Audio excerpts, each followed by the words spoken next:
Le leader n'a pas de pouvoir. Par contre, il a une reconnaissance par ceux qui dirigent du pouvoir qu'on lui confère et qu'il exerce. Donc, un leader, c'est quelqu'un qui est humble, qui sait qu'il n'a pas de pouvoir. Par contre, qu'on lui a donné, qu'on lui a conféré un pouvoir qu'il exerce effectivement pour faire telle ou telle chose. Et c'est ça. Et il faut toujours avoir l'humilité de se rappeler que le pouvoir est un don qu'on utilise, qu'on travaille avec et qui ne vous appartient pas.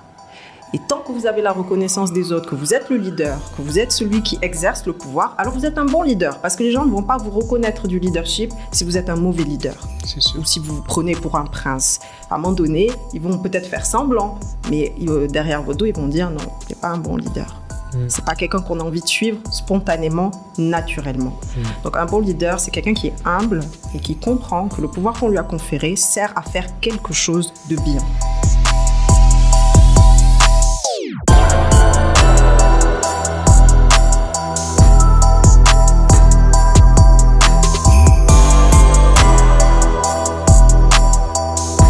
Bonjour à tous et à toutes, j'espère que vous allez bien. Ici your boy Habib Sall, aka Serigne Modou Sall. Bienvenue au Cercle d'Influence Podcast, votre cercle préféré. Comme vous savez, je suis un éternel apprenti qui ne sait pas grand-chose. Par conséquent, chaque semaine, j'invite des personnes compétentes et reconnues dans leur domaine respectif pour parler de leur parcours, de leurs échecs, de leur réussite, soutirer des principes, des manières de faire que nous pouvons appliquer dans nos vies respectives, que ce soit sur le plan professionnel ou sur le plan individuel. Donc aujourd'hui, nous avons une invitée de marque, une femme extraordinaire, consultante en management et gestion de projet, entrepreneur, manager d'un fonds d'investissement.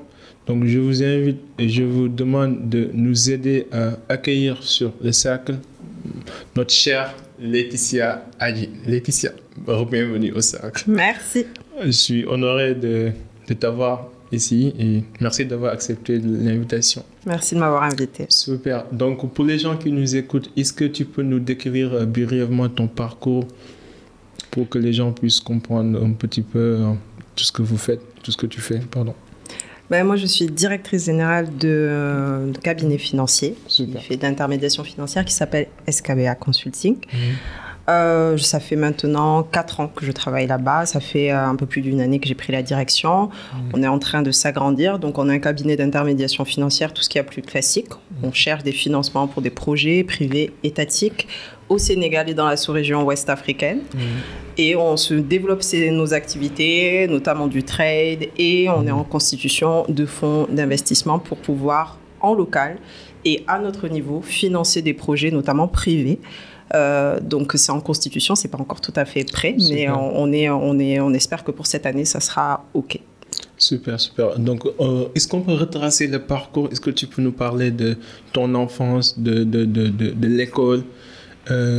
Qui était Laetitia Adji il y a 10 ans, il y a 20 ans? Retraçons le parcours. Commençons depuis le début. On va commencer par après, l'enfance. on va monter petit à petit. Oui, je suis née en France, fin des années 80, dans le sud de la France, à Toulouse. Une famille assez modeste. J'ai eu une enfance assez calme. Donc, jusqu'à 18 ans, j'ai vécu à Toulouse. J'ai fait mon école, ma formation à Toulouse. Et puis, après, je suis passée à l'université à Bordeaux, toujours dans le sud de la France. Okay. J'ai fait un parcours de géographie, aménagement de territoire. Et puis, je me suis spécialisée en géopolitique, notamment de l'eau, des questions de l'eau et notamment en Afrique. Voilà. À partir de là, j'ai eu aussi en parallèle, à partir de mon master, 23-24 ans, un parcours entrepreneurial que j'ai commencé à côté de mes études.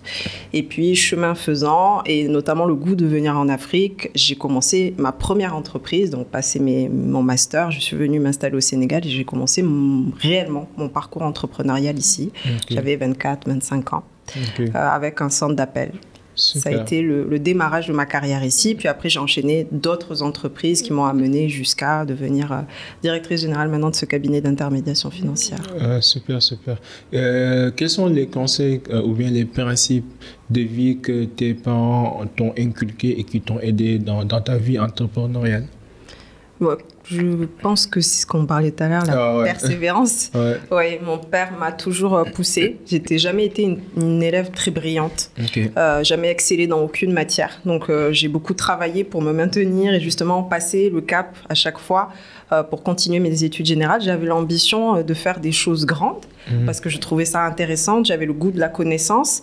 Donc, c'est ce qui m'a aidée, le goût de la connaissance et un papa qui m'a poussée à être très persévérante et puis le goût du travail. Donc, j'ai eu très tôt le goût de l'effort, ce qui aide quand on veut être persévérant. Donc, c'est ce qui m'a beaucoup aidée et j'ai gardé et j'ai capitalisé sur ma capacité à beaucoup travailler, ce qui m'a aidée à des fois performer vers la fin, on va dire, et aujourd'hui qui me permet de performer. Mais c'est vrai qu'en base, j'ai jamais été une élève extrêmement brillante. Donc, beaucoup de travail, beaucoup de persévérance au travail. Ok, c'est fou. On parlait de ça tout à l'heure. On disait que c'est fou comment cette imperfection d'enfance, en fait, est devenue ton dada en quelque sorte parce que tu as su te démarquer, tu as su évoluer dans plusieurs secteurs différents. Donc, comment tu es passé de sciences géopolitiques à une experte en communication, en media training? Comment, en fait? Pourquoi la communication? Pourquoi la consultance? J'ai toujours été passionnée par la politique, déjà. C'est quelque chose, mon papa aimait ça, donc il m'a transmis un petit peu ça. Je regardais ça à la télévision quand j'étais petite, les débats politiques, etc. Et quand j'ai fait mon master, je me suis spécialisée en écriture de discours politiques. Voilà, c'était quelque chose qui m'intéressait, les écritures de discours. Donc, en réalité, c'est de la communication. C'est vrai qu'en étant géographe, je me suis attardée sur la représentation de l'espace. Donc, c'était les discours politiques et la représentation de l'espace par les hommes politiques. Mais néanmoins, ça restait des enjeux de communication. Donc, très tôt, j'avais ce goût quand même de l'écriture, du discours, de la communication. Et c'est quelque chose qu'après, j'ai transformé en métier lorsque je suis allée vers les agences de communication, les agences de media training. Je m'attardais sur la question du discours. Alors après, on a accumulé des compétences avec les différents collaborateurs.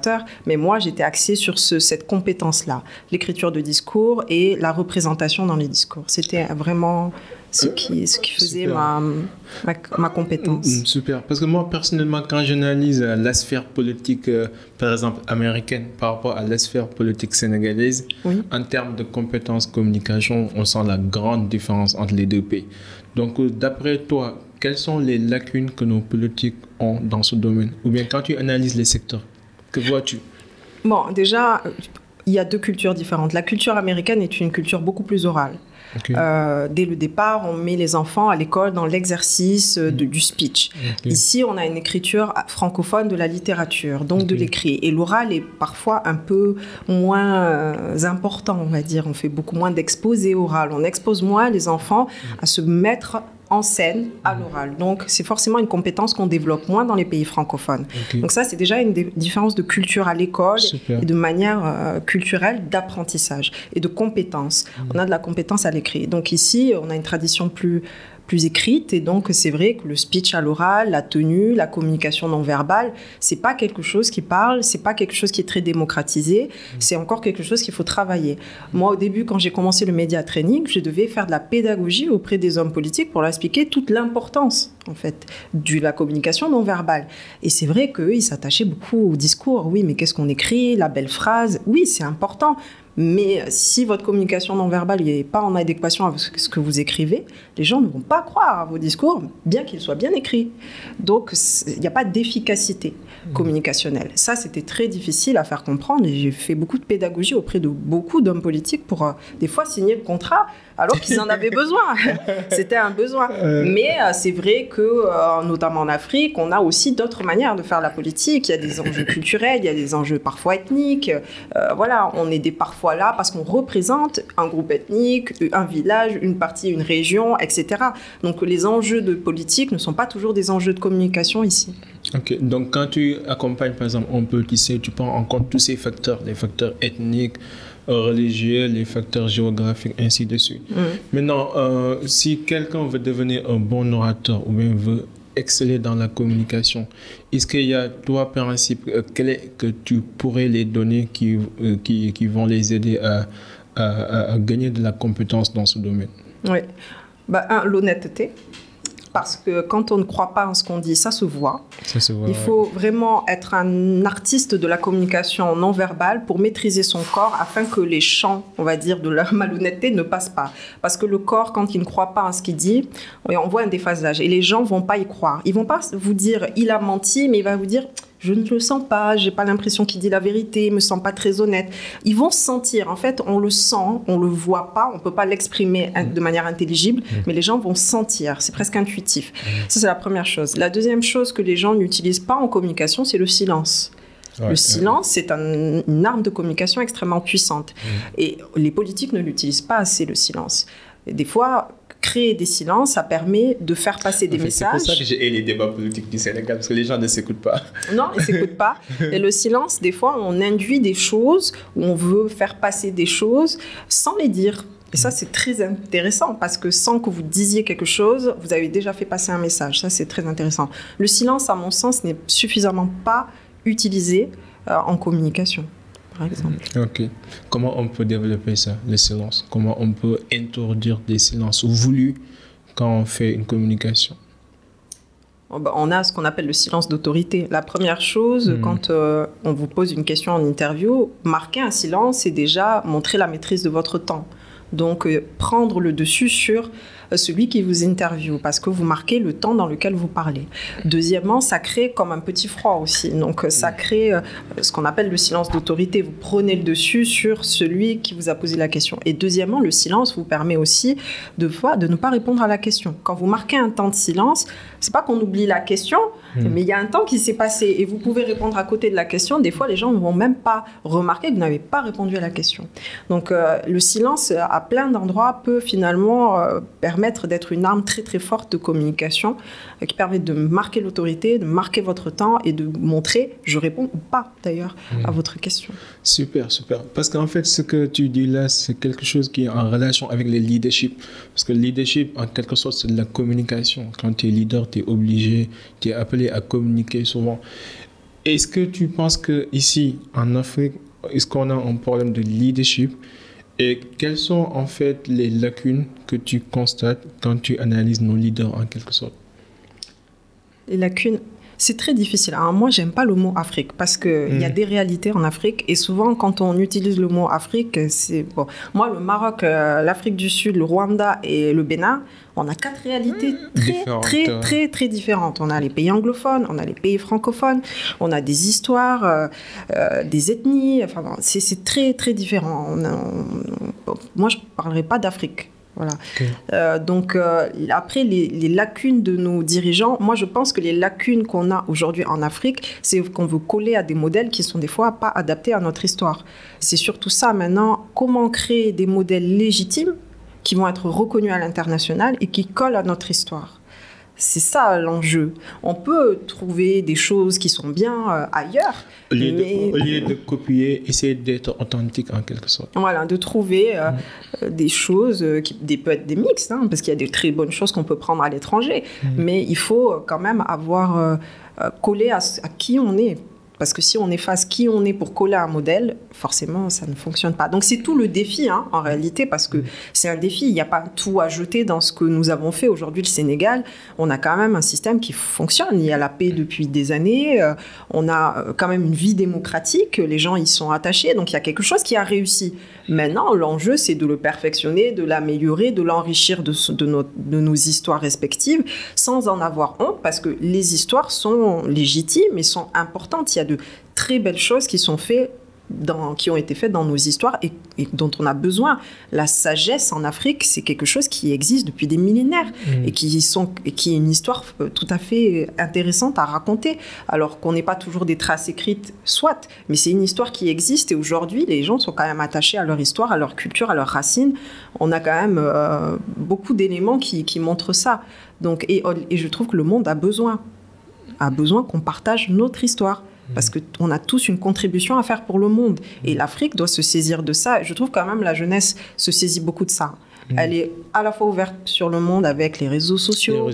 Et à la fois, elle a envie de cette identité africaine. On voit qu'on a envie d'exporter des choses de l'Afrique. Super, super. Donc, le leadership commence d'abord par la connaissance de soi et de sa culture. Maintenant, quelle est ta définition du leadership? Parce que j'ai l'impression que c'est un mot que les gens jettent de gauche à droite. Les gens souvent parlent de leader. Mais toi, quelle est ta définition du leadership? Le leader, c'est une personne qui va travailler en permanence à permettre qu'il ait la reconnaissance des autres de son propre pouvoir. Le leader n'a pas de pouvoir. Par contre, il a une reconnaissance par ceux qui dirigent du pouvoir qu'on lui confère et qu'il exerce.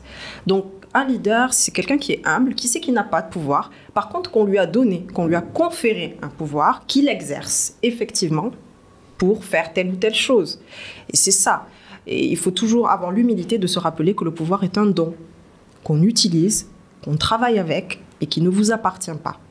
Et tant que vous avez la reconnaissance des autres, que vous êtes le leader, que vous êtes celui qui exerce le pouvoir, alors vous êtes un bon leader. Parce que les gens ne vont pas vous reconnaître du leadership si vous êtes un mauvais leader. C'est sûr. Ou si vous vous prenez pour un prince. À un moment donné, ils vont peut-être faire semblant, mais derrière votre dos, ils vont dire non, il n'est pas un bon leader.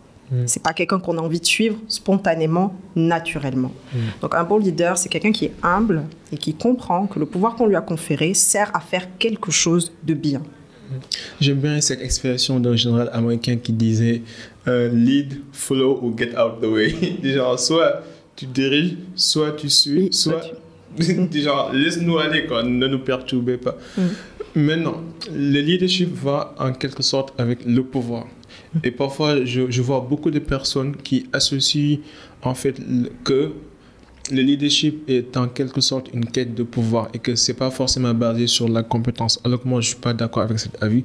Je pense qu'il y a ce qu'on appelle la méritocratie, la compétence, et que souvent, les personnes qui sont compétentes, mais qui ont des facultés humaines, doivent être les leaders. Par exemple, tu peux être compétent et ne pas être un bon être humain, comme si tu peux être un bon être humain et de ne pas être compétent. Donc, comment en fait trouver le juste équilibre entre le pouvoir, la compétence et le leadership? Ou bien comment ces toits-là sont liés en quelque sorte? Oui, le leadership, c'est très large. C'est le fait d'être un leader, de pouvoir emmener des gens avec soi. Vous pouvez emmener des gens avec vous, pas forcément sur une compétence. Je ne sais pas, moi, Mère Teresa, elle n'avait pas de compétences de génie, elle n'a pas créé des ordinateurs. Pourtant, elle a drainé beaucoup de gens et un mouvement. Donc, la compétence n'est pas forcément liée au leadership. Ça peut être une qualité humaine. Une qualité humaine, ce n'est pas une compétence? Non, pas forcément. Ok. Une compétence, c'est, pour moi, c'est un savoir-faire. Qualité humaine, c'est plutôt un savoir-être. Mais dans les deux cas, vous pouvez créer un mouvement et des gens peuvent vous suivre. Et vous pouvez faire grandir des gens. Vous pouvez faire grandir des gens dans de la compétence, au travail, voilà. Vous allez leur apprendre à être peintre, à être ce que vous voulez. Et ils vont acquérir une compétence, un savoir-faire qu'ils peuvent mettre au service des autres. Ou alors, une qualité humaine. Vous avez cette humilité, vous aidez des gens à plus dormir dehors. Et vous allez emmener des gens avec vous, vous allez drainer des gens avec vous, vous donner de l'argent, vous allez faire grossir une fondation. Mais c'est un savoir-être que vous allez mettre au service des gens et qui va drainer un mouvement. Et ça va vous donner un pouvoir, c'est-à-dire un effet de transformation. Le pouvoir, c'est la capacité à faire ou à transformer quelque chose, un mouvement, un environnement. Voilà. Donc ça crée effectivement du pouvoir. Je peux faire, mais ce n'est pas forcément lié à une compétence. On a trop souvent leadership, argent, entreprise. Non, le leadership, ça peut être effectivement des hommes politiques, ça peut être quelqu'un qui est à la tête d'une fondation ou à la tête d'une entreprise. Une femme est dans son foyer est leader, hein. Elle est leader de sa famille, elle fait grandir sa famille par son savoir-être, par l'exemplarité qu'elle donne et l'éducation qu'elle donne. Il n'y a pas de compétences. Donc le pouvoir, ça ne se réclame pas, on vous le donne. C'est ce que je disais, le pouvoir est un don. Et quand on l'oublie, on devient un mauvais leader. On devient un mauvais leader. Maintenant, est-ce qu'on peut développer notre leadership? Est-ce que c'est inné ou bien c'est quelque chose qu'on peut apprendre, qu'on peut développer, qu'on peut en fait apprendre et s'exercer? Mais comme il est un don, c'est quelque chose aussi qui se donne de nouveau. C'est un don qui se donne. Plus vous allez donner de votre personne à travers ce que vous êtes, à travers ce que vous faites, plus vous allez, impacter des gens. Et plus des gens vont voir sur vous un exemple à suivre. Et vous allez forcément engager un mouvement, que vous le vouliez ou non. Donc, votre capacité à être leader, c'est votre capacité à grandir pour pouvoir offrir aux autres ce que vous avez à offrir de votre personne. Donc, tout un chacun peut être leader. Un enfant peut être leader. Un adulte peut être leader. Une femme au foyer peut être leader. Ce n'est pas lié à une compétence ou à une position dans la société. C'est lié à votre capacité à vous donner. Et pour se donner, il faut avoir l'impression d'avoir reçu quelque chose. Et on a tous reçu quelque chose, déjà la vie. La vie est une chose qu'on a tous reçue. À partir du moment où vous êtes vivant, vous avez capacité à vous donner. Sa mère se donne à ses enfants tous les jours.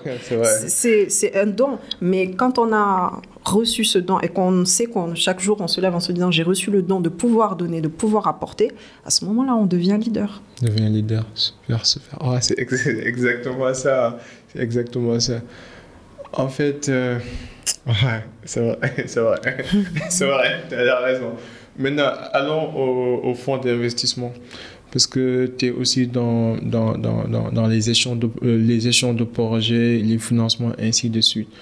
Tu peux me parler de ce qu'est un fonds d'investissement pour les gens qui nous écoutent et quelles sont en fait votre niche d'activité en tant qu'un fonds d'investissement?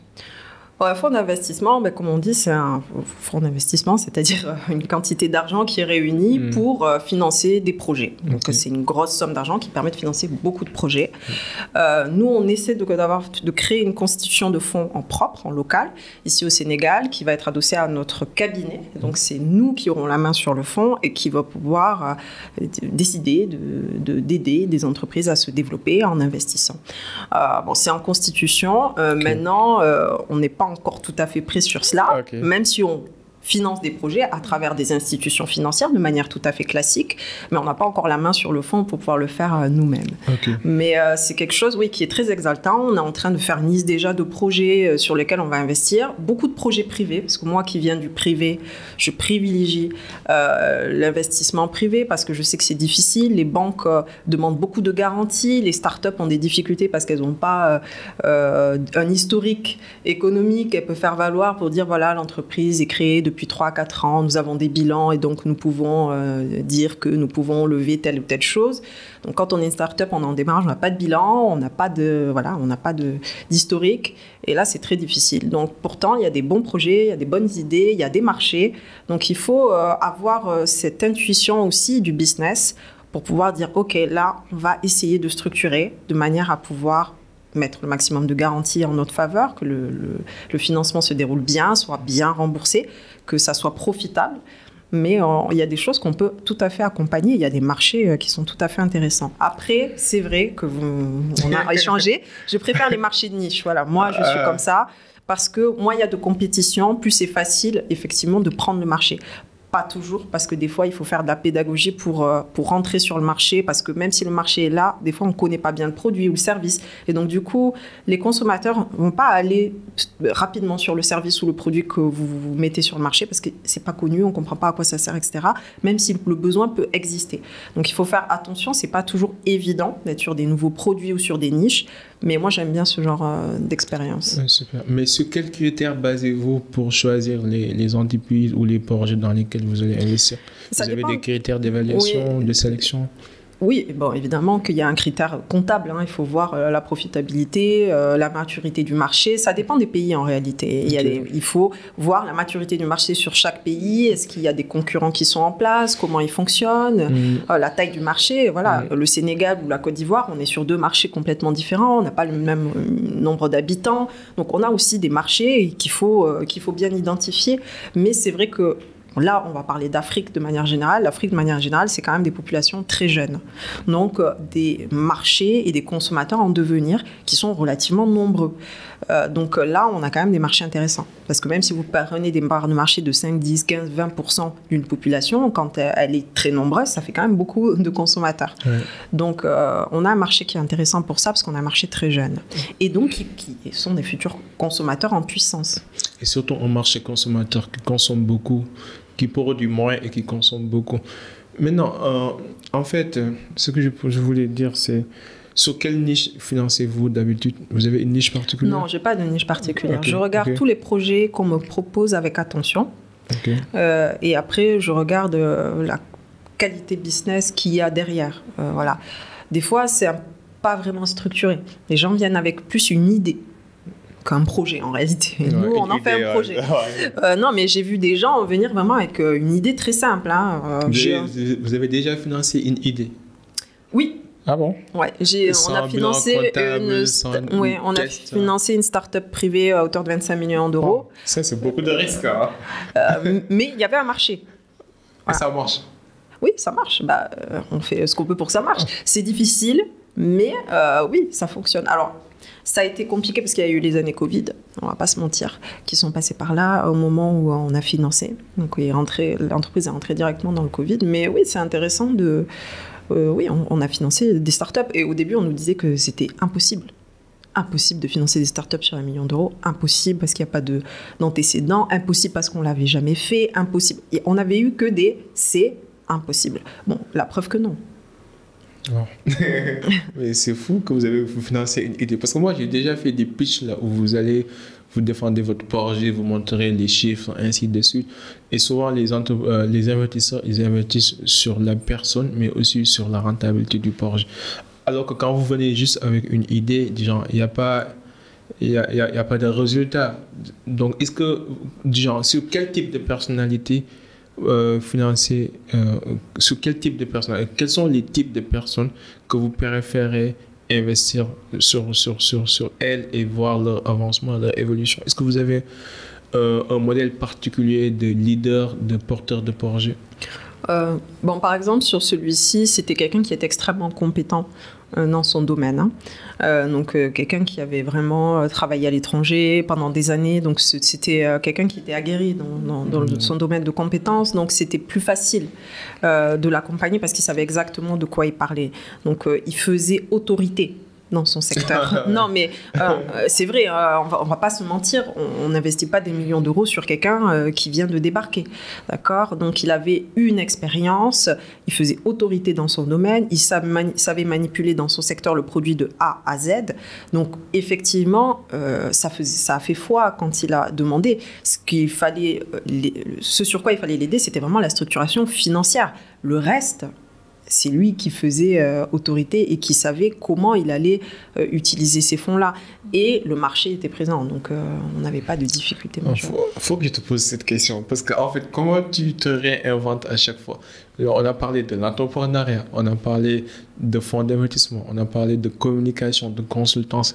J'ai l'impression qu'à chaque fois, tu es obligé de te réinventer pour insérer un nouveau domaine, une nouvelle niche. Comment tu fais? Quelle est ta stratégie? Comment tu te réinventes à chaque fois? Comment tu arrives à te développer dans tous ces domaines tout en maintenant ta compétence, en fait, ton intérêt, ta passion dans tous ces domaines?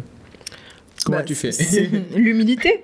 Il faut continuer à grandir. Moi, je pense qu'on n'a plus le choix. On est dans un monde qui va très vite, où la compétence d'aujourd'hui est obsolète demain. Un processus particulier. Genre, imagine un jeune qui travaille dans une entreprise, mais qui veut se lancer dans l'entrepreneuriat. Il ne sait pas par où commencer. Ou bien un jeune qui veut changer de carrière. Oui. Parce que toi, tu as eu à changer de carrière plusieurs fois. Oui. Donc, est-ce que tu as un processus ou bien des livres ou des personnes qui t'ont aidé dans ce changement de cap? La première chose, c'est déjà se percevoir comme une entreprise. Je suis ma propre entreprise. Moi, je suis une entreprise dans toutes les entreprises. Laetitia est déjà une entreprise. J'investis sur moi déjà, en lisant beaucoup, en m'ouvrant. Je suis une spécialiste, c'est vrai, de la communication institutionnelle, de la gestion de projet, mais je lis plein d'autres choses qui n'ont rien à voir. Donc, il faut grandir par la diversité de la lecture, de la connaissance à laquelle on s'expose. Peu importe, soyez des livres ou comme vous voulez, mais il faut s'exposer à la connaissance, il faut être curieux. C'est vrai que moi, je le disais, j'ai une grosse capacité de travail parce que quand j'étais petite, il fallait que je travaille beaucoup. Donc, peut-être que c'est devenu ma qualité première de pouvoir d'être une grosse bosseuse et de pouvoir passer très vite, d'être spécialiste d'une chose et de passer en 2 ans spécialiste d'autre chose. Et c'est vrai que ça, c'est une compétence qui est devenue une vraie compétence pour moi. Moi, au bout de 2 ans dans un même domaine, je commence à m'ennuyer. Donc, j'ai aussi cette faculté à être obligée de commencer à grandir, sinon je commence à m'ennuyer et j'ai l'impression de tourner en rond, de faire toujours la même chose. Donc, peut-être que je suis aussi devenue un peu boulimique de travail à force, parce que j'ai cette qualité de beaucoup travailler. Bon. Et, ouais. Parce que je parlais avec un ami là, qui est aussi un manager qui me disait le problème que j'ai avec les personnes créatives, c'est qu'ils changent tout le temps de décisions. Genre, ils ne peuvent pas se concentrer sur une chose pendant longtemps. Ils veulent toujours se réinventer, en fait, découvrir de nouveaux domaines. Et à la fois, ça devient chiant pour un manager parce que le manager, il se dit, j'ai investi mon temps, j'étais formé, j'étais accompagné, et là, tu vas me laisser aller faire autre chose. Qu'est-ce qui se passe? Et je pense qu'ici, on n'a pas cette mentalité. Par exemple, tu vas aux États-Unis, à Silicon Valley, les entrepreneurs, ils ont cette mentalité. Les gens, ils se lancent tout le temps dans de nouveaux défis, et ils peuvent se permettre d'échouer, de réessayer. Alors qu'ici, au Sénégal, parfois, quand on échoue, on est jugé. C'est compliqué, en fait.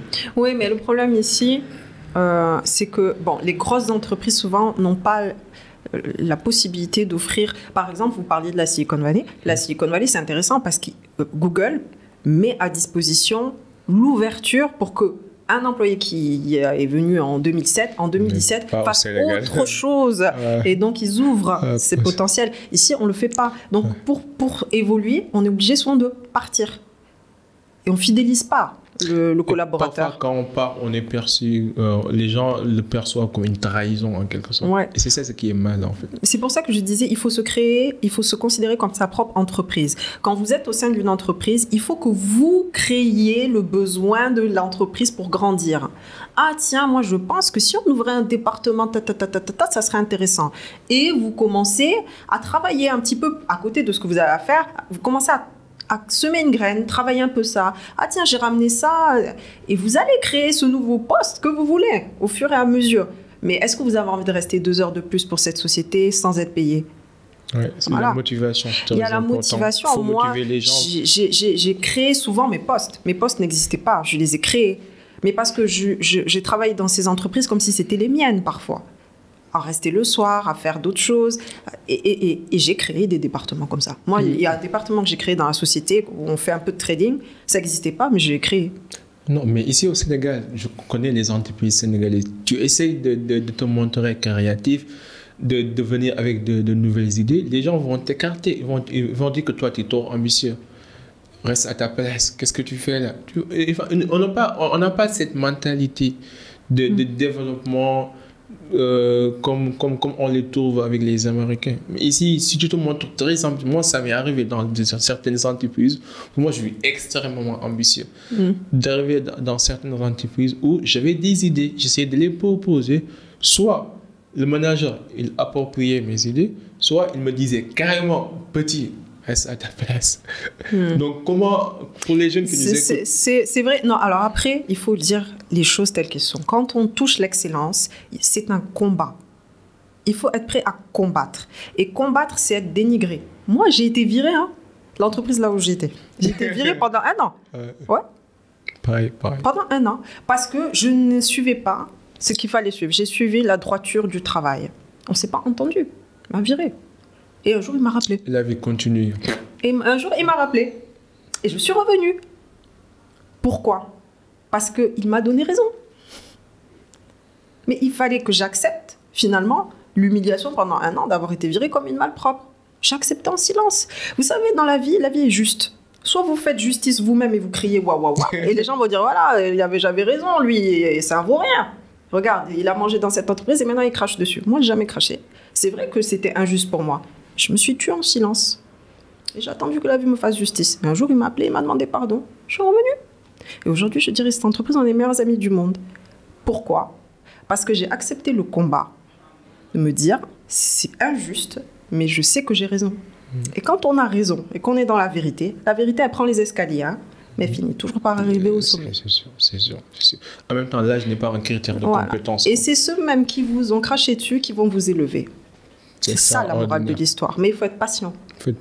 Voilà. On fatigue le mal avec la patience. Je fais cette citation. Ouais, on fatigue le mal avec la patience. On pense que le mal fatigue les gens justes, mais en fait, on fatigue le mal avec la patience. Mais encore faut-il accepter d'être patient. Parce que patience, ça veut dire attendre.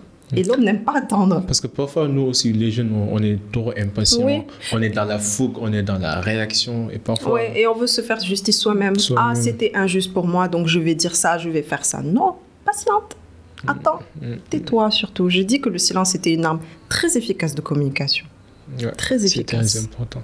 Que nous, on est impatients. Mais parfois, en tout cas, je connais beaucoup d'amis qui ont les mêmes problèmes avec les entreprises et qui ont décidé de devenir entrepreneurs parce que tout simplement, ils en avaient marre de faire tout le boulot et de voir en fait les autres approprier leur travail ou bien parfois d'essayer et de se voir incriminer quand ça échoue. Parce qu'il y a certains métiers qui sont vraiment ingrats. Genre, quand ça marche, on dit que c'est le DG, c'est ton supérieur, mais quand ça marche pas, c'est le petit là, c'est de son initiative et tout. Donc c'est très important, il faut être patient, mais aussi il faut se former, il faut développer sa compétence. Quelles sont les personnes qui vous ont influencé dans votre parcours? Oh, il y en a beaucoup. J'ai des professeurs qui m'ont beaucoup apporté, mes parents évidemment. Un grand qui m'a fait beaucoup de bien que j'ai lu sur lui, c'est Nelson Mandela. J'ai vu ça dans tes articles. J'aime beaucoup Nelson Mandela. Je trouve que c'est un très très grand. Un très très grand, un géant. Est-ce que tu l'as déjà rencontré? Non. Ok. Un peu jeune. Non, mais j'ai lu des choses sur lui. J'ai lu un portrait récent, Le sourire de Mandela, qui a été écrit par un journaliste qui l'a suivi pendant très longtemps, qui a un portrait super. Et vraiment, quelqu'un d'une grande humilité. Je pense qu'on a eu un très, très, très, très grand homme en Afrique. Non, et quand je dis qu'on peut apporter au monde, il en est la preuve. Aujourd'hui, on a des guerres en Ukraine, en Russie. Ça paraît insensé. Et voilà un homme qui a passé plus de 20 ans en prison et qui sort et qui dit faisons la paix. C'est quand même une grande leçon d'humanité et d'humilité. Ouais. Qu'est-ce que, quand tu lis en fait les enseignements de Nelson Mandela, quels sont les enseignements que tu tires de sa vie, de son combat, de son parcours? Ce qui m'a beaucoup interpellée, c'est l'humilité de Nelson. Quand j'ai lu le portrait qui avait été fait, on lui a demandé quel est le nom que vous donnez à votre combat. Je pense que tu as dû le lire dans un de mes articles, et il dit le respect ordinaire. Et ça m'a coupé les jambes. Je me suis dit, mais comment cet homme qui a combattu pour la liberté, contre l'apartheid, des grands slogans, des grandes choses, et lui, il dit non, le respect ordinaire. Je veux que quand une petite mamie noire veut traverser la route, on aille l'aider sans se demander si elle est noire ou si elle est blanche. C'est le respect ordinaire, le bonjour, le merci et le s'il vous plaît à tout un chacun, quelle que soit sa couleur. L'humanité n'a pas de race. Voilà. On est tous des êtres humains avant tout. Mais il se considère comme un petit monsieur, en fait, qui travaillait pour le respect ordinaire du bonjour et du merci. Pas quelqu'un qui a défendu la liberté, l'égalité ou je ne sais quoi. C'est extraordinaire comment il se voit comme quelqu'un... avec tout ce qu'il a accompli. Quand même. Finalement, et il avait tout le droit de se montrer... de dire je suis un combattant de la liberté, de se jeter des fleurs. On a vu ça. On a vu ça. Et non, le respect ordinaire, le bonjour et le merci. J'ai trouvé ça extraordinaire. Je me suis dit, waouh, là, on a quelqu'un qui a un très, très, très grand leader. Des livres particuliers qui t'ont marqué? Je sais que tu lis beaucoup, mais donne-moi quelques livres. Déjà, si tu dois choisir, toi, un livre à recommander aux jeunes qui nous écoutent, quel livre donnerais-tu? Ça dépend de l'âge qu'ils ont. Parce que moi, j'ai évolué. Quand j'avais 15 ans ou 16 ans, je ne lisais pas les livres que je lis aujourd'hui. Parce qu'il faut avoir certaine maturité. Des fois, c'est pénible de lire des livres philosophiques. Il y a un livre, il y a un auteur qui m'a marqué beaucoup, c'est Balzac, que j'aime bien. Le Père Goriot, Eugénie Grandet. Bon. C'est quelqu'un qui écrit sur la famille, souvent. Il écrit des livres sur la famille, notamment. Et comment ça s'écrit? Balzac? Balzac, B-A-L-Z-A-C. Et c'est de la littérature française, mais j'aime bien parce qu'en fait, il explique des petites choses qui se passent dans des familles. Voilà, une famille, un père, ses enfants. Il y a souvent un peu une tragédie et il explique le pardon, l'avarice, la jalousie, des choses comme ça dans le milieu familial. Et en fait, on voit que de la cellule familiale projette dans la société tous les vices que l'on connaît et que tout commence dans la famille. C'est vrai. Et en fait, il montre une petite famille qui pourrait être n'importe quelle famille au monde. Un père qui aime sa fille, mais voilà. Et j'aime bien ce rapport entre famille et société. Que la famille, c'est la première cellule de la société. Quand on laisse passer des vices dans la famille, ça se retrouve dans la société. C'est très intéressant. Très intéressant. Ça me rappelle le livre de Oprah Winfrey. Elle a écrit un nouveau livre qui s'intitule What Happened to You? Qu'est-ce qui t'est arrivé? Et le message derrière, c'est qu'entre 2 ans jusqu'à 10 ans, notre enfance détermine la personne que nous allons devenir. Et souvent, on voit en fait comment notre enfance nous impacte dans la vie adulte, que ce soit les expériences qu'on a connues, les traumas, les problèmes, le divorce de nos parents, ainsi de suite. C'est des petites choses, mais en réalité, quand tu grandis, ça t'empêche d'avoir des relations saines, ça t'empêche d'avoir une vie gratifiante et signifiante, et ainsi de suite. Oui. Est-ce qu'il y en a d'autres à part Balzac, d'autres livres? Spinoza, bon, c'est un philosophe. Lui aussi m'a beaucoup marqué. Toi, t'es spirituel, toi, t'es philosophique, quoi. Non, ça m'a beaucoup marqué, mais c'est des lectures récentes, donc forcément. Mais après, j'ai lu plein de choses. Toute la littérature nourrit à différentes étapes de la vie. Toute la littérature nourrit. Moi, j'ai lu des romans policiers et je trouve ça génial aussi. Je pense qu'il y a toute la littérature nourrit votre esprit. Donc, vous fait voyager, vous fait grandir. C'est important d'être curieux. C'est important d'être curieux. De s'ouvrir sur et aux autres, en fait. Ouais, s'exposer à la connaissance. S'exposer à la connaissance. Ouais. Les jeunes, il faut lire. Il faut lire, Il faut lire. Moi, j'aime lire, franchement. Il faut lire tous les jours. Tous les jours. Ouais, tous les jours. Même si c'est 1 heure par jour. Ouais. Même si c'est un article, moi je lis beaucoup les articles aussi, j'aime bien. Je trouve que c'est court, c'est concis, mais on apprend quelque chose. On apprend quelque chose. Et est-ce que tu as des blogs particuliers quand tu lis des articles? Tu les lis? Non, je lis la presse de manière générale. J'aime bien parce qu'on tombe sur des choses qu'on n'avait pas prévues et ça nous nourrit. La presse, c'est pas mal.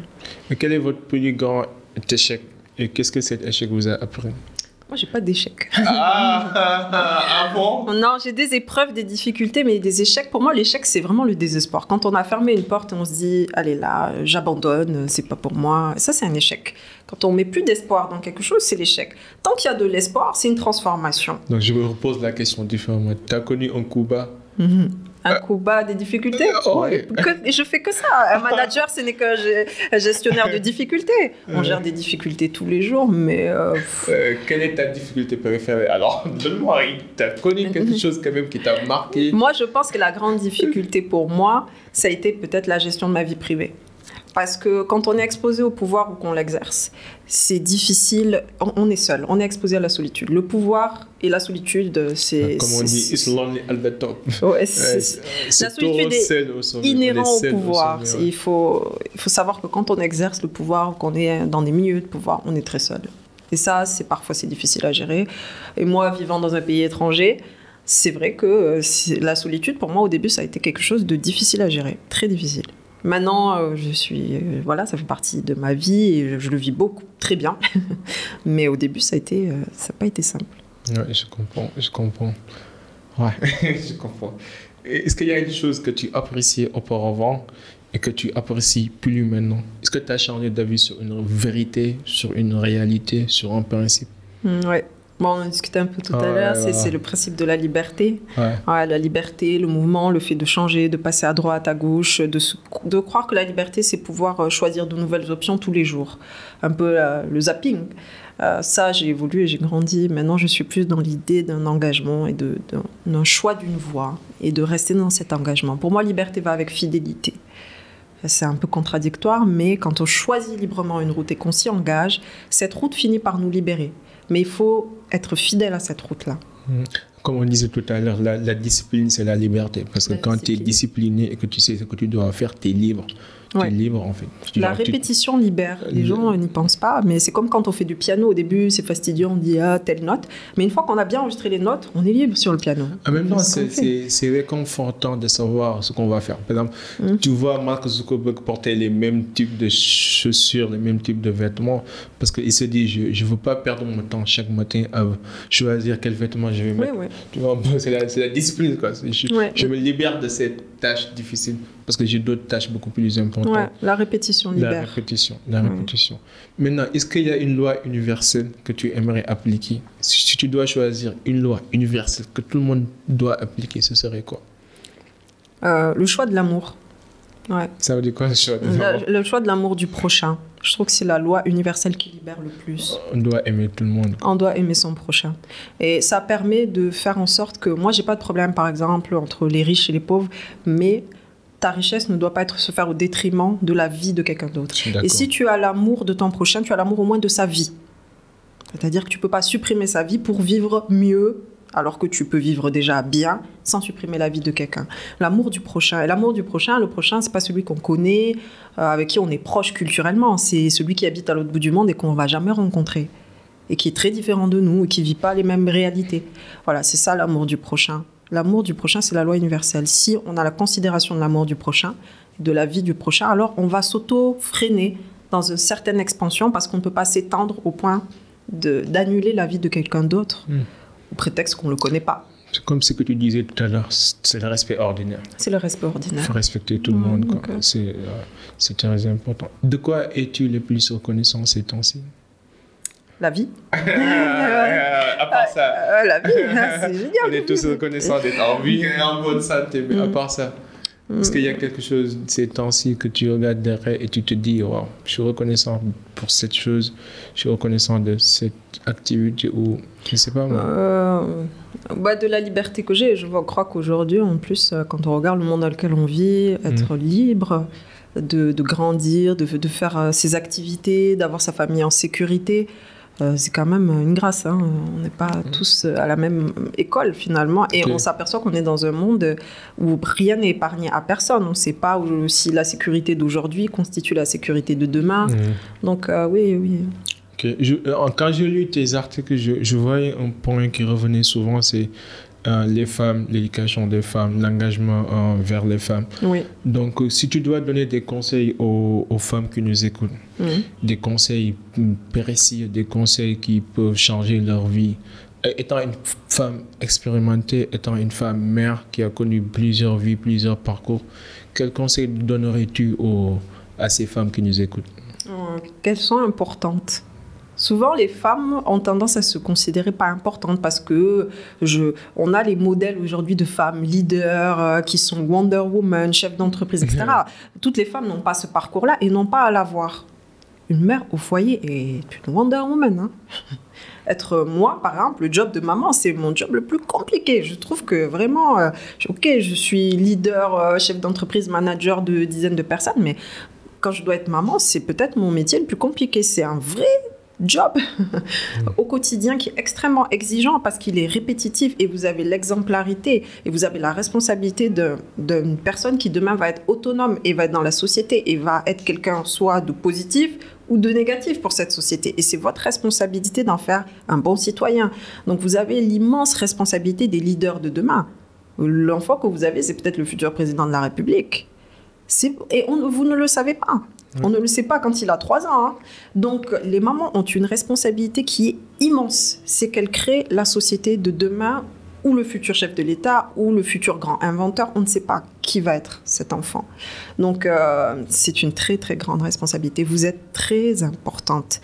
Peu importe que vous soyez maman au foyer, on s'en fiche que la société ne considère pas ça comme vraiment un statut important. C'est peut-être le job le plus important de la société, la mère.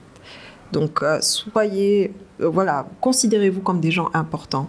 C'est très important. Moi, j'ai été un peu élevée par ma grand-mère et ma grand-mère, c'était une femme de ménage. Elle n'a jamais considéré qu'elle était une personne importante. Mais moi, ma grand-mère, c'est elle qui m'a donné les compétences de la vie les plus importantes parce que c'était quelqu'un qui était très rigoureuse. Et j'avais une admiration pour ma grand-mère et cette rigueur. Elle se levait à la même heure, elle était impeccable, elle gérait sa maison. Je me suis dit, comment cette personne peut chaque jour renouveler autant de rigueur? Et elle m'a transmis ça. Et aujourd'hui, peut-être que j'excelle dans mon travail parce que j'ai cette rigueur-là de ma grand-mère. Et ma grand-mère a toujours eu l'impression qu'elle était quelqu'un de pas important, qui n'a rien fait d'extraordinaire dans sa vie. Mais moi, elle m'a inculqué ce qui est peut-être la base, la compétence la plus forte que j'ai, c'est la rigueur. Donc, c'est jamais anodin, hein, la personne qu'on est et l'éducation qu'on donne aux enfants. Ce n'est jamais anodin. Personne n'est anodin. Chacun a sa compétence et chacun a sa place et chacun va donner quelque chose à la génération à suivre. Et les mères sont porteuses de cette expérience et de cette transmission. C'est elles qui transmettent le premier à l'enfant la vie et ce qui va donner de cette vie-là. Extraordinaire. Quel est le meilleur conseil qu'on t'a donné? Le meilleur conseil? Mon papa, la persévérance. Ouais, le pire conseil? Le pire conseil, de faire un salon de coiffure et d'ongles parce que je suis une jolie fille et que franchement, la communication institutionnelle, c'est trop compliqué pour moi. Ah bon? Ouais, c'est trop compliqué, les ongles et les cheveux. Moi, j'ai rien contre les ongles et les cheveux, mais il faut être passionné de ce qu'on fait. Ouais, moi, j'étais pas passionnée de ça, donc je pense que j'aurais été la pire coiffeuse qu'on aurait pu faire. C'est sûr, voilà. sûr. Avec toutes les épreuves, toutes les expériences que tu as accumulées, si tu devais recommencer, que ferais-tu différemment? Rien. Rien du tout. Non. Et quel conseil donnerais-tu à toi-même il y a 10 ans, par exemple? T'es sur le bon chemin. Oh, wow. T'es sur le bon chemin. Tout s'est passé comme prévu, quoi. Tout s'est passé comme prévu. Ouais, même les pires difficultés sont constructrices. Donc, ouais, ça construit ce que tu vas devenir et ça te bonifie. Donc, voilà, il faut passer par là. Quelle est la question que tu aimerais qu'on te pose et qu'on ne te la pose pas assez, par exemple? La question du sens. On fait beaucoup de choses, mais on ne se pose pas la question du sens. Est-ce que ça a du sens pour ta vie et pour celle des autres, ce que tu fais? Et moi, je trouve qu'on devrait davantage se poser la question du sens pour pouvoir justement persévérer. Donc, parce qu'un jour, on va regarder en arrière, on va se dire, est-ce que ma vie a servi vraiment à quelque chose? Et il le faut. Je te pose la question. Quel est le sens de ta vie? Témoigner un petit peu de la vérité. La vérité, c'est que l'amour et la bienveillance est une chose au-dessus de toute chose.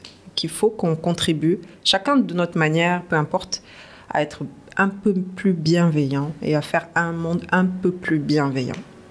C'est super. Et si tu dois donner toi principe, quel est toi principe comme vérité absolue que les jeunes qui nous écoutent doivent appliquer pour réussir leur vie? Quel toi principe donnerais-tu? L'humilité. La vérité. Dire la vérité. Dire la vérité. Au moins, ne pas mentir. Oui. Parfois, on ne peut pas dire toutes les vérités. Oui, mais on peut se taire. C'est ça. On ne mentez pas. L'humilité, la vérité et l'amour du prochain, comme je disais. L'amour du prochain. C'est important. Quelle influence aimerais-tu laisser dans ce monde? Bon, que je n'ai pas servi à rien du tout. C'est bien déjà. J'essaie de ne pas servir à rien du tout. Que pouvoir laisser un héritage.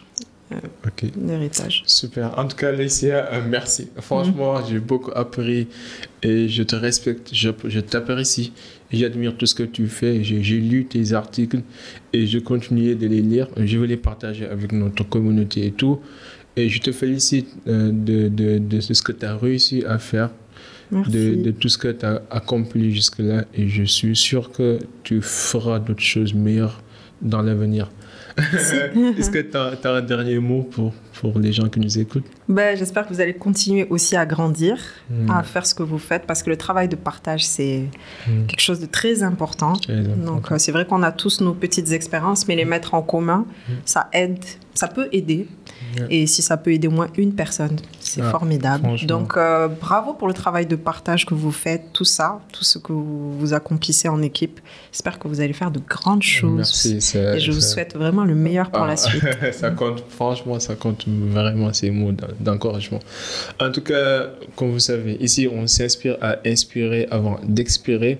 On n'est pas des connaisseurs, on est des éternels apprentis et chaque semaine, nous recevons des personnes qui nous enseignent, qui nous partagent des choses utiles. Et comme elle a dit, soyez utiles, soyez gentils, soyez uniques. À la prochaine. Est-ce que tu es sur les réseaux sociaux, non? Que sur LinkedIn. Les gens pourront te contacter sur les Bien sûr, j'ai une communauté qui me suit. Et ça marche. Donc, on va partager les différents ID de LinkedIn, les articles et tout sur les show notes comme d'habitude. It's your boy Habib Sall avec Laetitia H. Until next time, bye. Soyez unique, soyez légendaire et soyez gentil. C'est très important. We out. Merci beaucoup.